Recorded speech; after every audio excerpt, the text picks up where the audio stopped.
Assalamualaikum dan selamat sejahtera. Cikgu ucapkan kepada yang sedang menonton sekarang ini. Cikgu bawakan perkongsian selanjutnya bagi bab 2 matriks matematik tingkatan 5, di mana cikgu akan menggunakan soalan daripada latihan diri 2.2b diambil daripada buku teks muka surat 49. Untuk video ini cikgu akan fokus kepada 3 soalan yang pertama, iaitu soalan 1, 2 dan 3. Mari kita tengok soalan 1.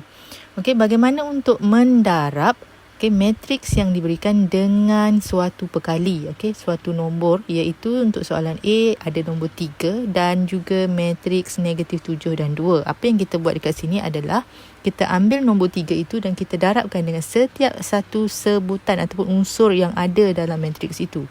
Jadi 3 darab dengan negatif 7 maka negatif 21 dan 3 darab 2 ada 6. Prosesnya semudah sahaja. Untuk soalan B, 0.6 didarabkan dengan setiap satu unsur yang ada dalam matriks itu. Maka 0.6 darab 11 dapat 6.6, 0.6 darab 5 dapat 3. Untuk soalan C, 1/4 darab 12 adalah 3, 1/4 darab negatif 6 adalah negatif 3/2, 1/4 darab 9 adalah 9/4, 1/4 darab negatif 20 adalah negatif 5, 1/4 darab dengan 16 adalah 4 dan 1/4 darab 1 adalah 1/4. Ambil nombor yang ada dekat depan itu, kemudian darabkan sahaja dengan setiap unsur yang ada dalam matriks. Untuk soalan D, jawapannya adalah negatif 0.8, 18, negatif 16 dan juga negatif 5. Untuk soalan E pula, 1.2 tu kita darabkan dengan setiap satu unsur. Kita akan dapat 12, 3.6, negatif 1.2, 8.4, 13.2 dan negatif 6. Akhir sekali untuk soalan F, negatif 1/20 kita darabkan dengan setiap unsur. So, kita akan dapat negatif 5, 9/2 dan juga 1. So, selesai untuk soalan 1. Untuk soalan 2, melibatkan ada gabungan. Ada gabungan matriks darabkan dengan suatu perkali, kemudian ada operasi tambah ataupun operasi tolak serta gabungan. Jadi apa yang kita buat dekat sini adalah untuk soalan A, kita ambil 5 kat depan tu dan kita darabkan setiap satu unsur bagi matriksnya. Kita dapat 5, 15, 0, 10, negatif 5 dan negatif 20. Tambah, yang ini tak ada apa-apa operasi darab dengan perkali, jadi kita just salin sahaja matriksnya. Tolak. Untuk ini, tolak ni kita tulis 1/2 tu kita darabkan dengan setiap satu unsur. So kita ada dekat sini 3 matriks dengan gabungan operasi tambah dan tolak. Untuk tambah dengan tolak sama macam kita belajar sebelum ini.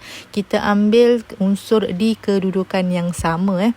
Di kedudukan yang sama. Untuk proses ini, cikgu tunjukkan satu persatu. Cikgu salin semula operasi yang terlibat, iaitu 5, unsur satu-satu. 5 tambah 7, tolak negatif 5. Kemudian 15 tambah 6, tolak 9/2. 0 tambah negatif 1, tolak negatif 3. Ini baru lajur pertama. Untuk lajur yang kedua, kita akan ulang sahaja, ambil unsur yang terlibat bagi setiap kedudukan yang sama. Unsur di kedudukan yang sama kita ambil dan kita tambah serta tolak. Dan akhir sekali barulah kita permudahkan operasi yang terlibat dan kita akan dapat 17, 33/2, 2, 14, negatif 2 dan negatif 19. Untuk soalan B, ambil 6 tadi, darabkan terus dengan matriks yang terlibat, dengan unsur yang terlibat iaitu negatif 6 dan 24. Tolak.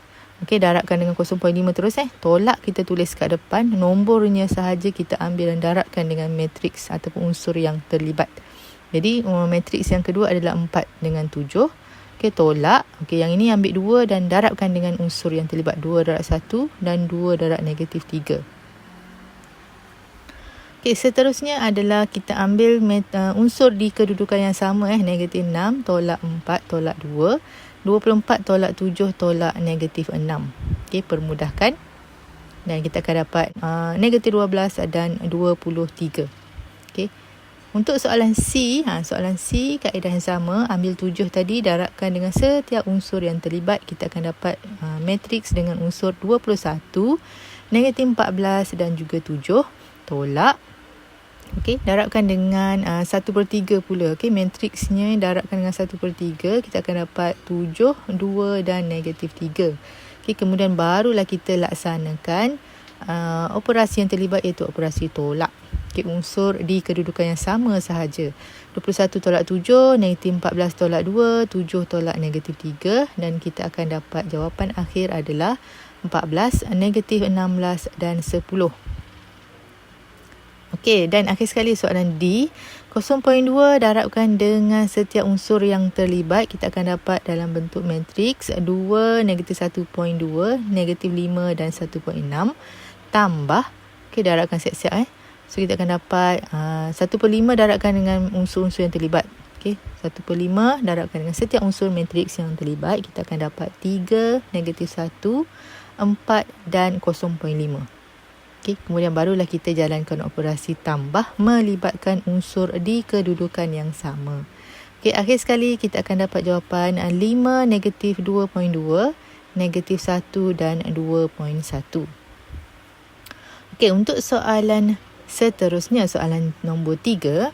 Okey, diberi matriks E, F dan G, kemudian buktikan ataupun tunjukkan E tambah dengan F dahulu, kemudian tambah dengan G adalah sama dengan E ditambah dengan hasil tambah F dan G.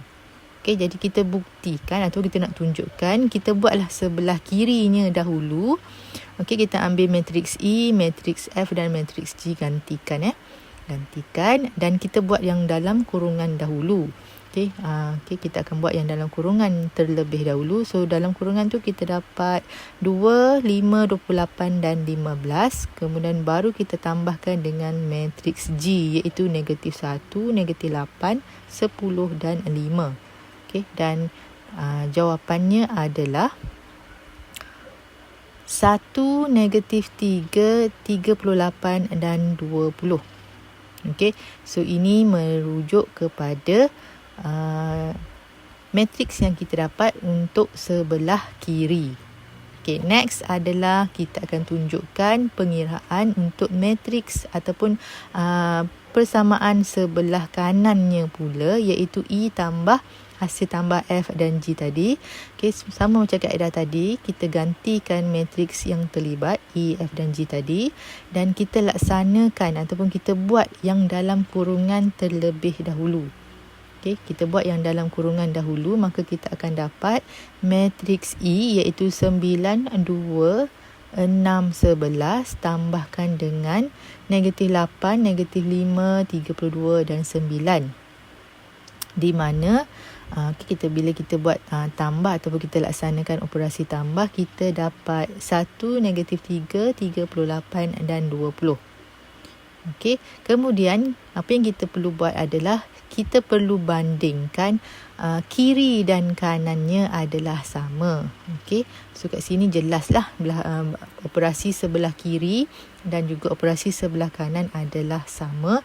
Maka ayat penegasan kita hendaklah kita menyatakan, okey, E hasil tambah E dan F tambah G adalah sama dengan E tambah hasil tambah F dan G.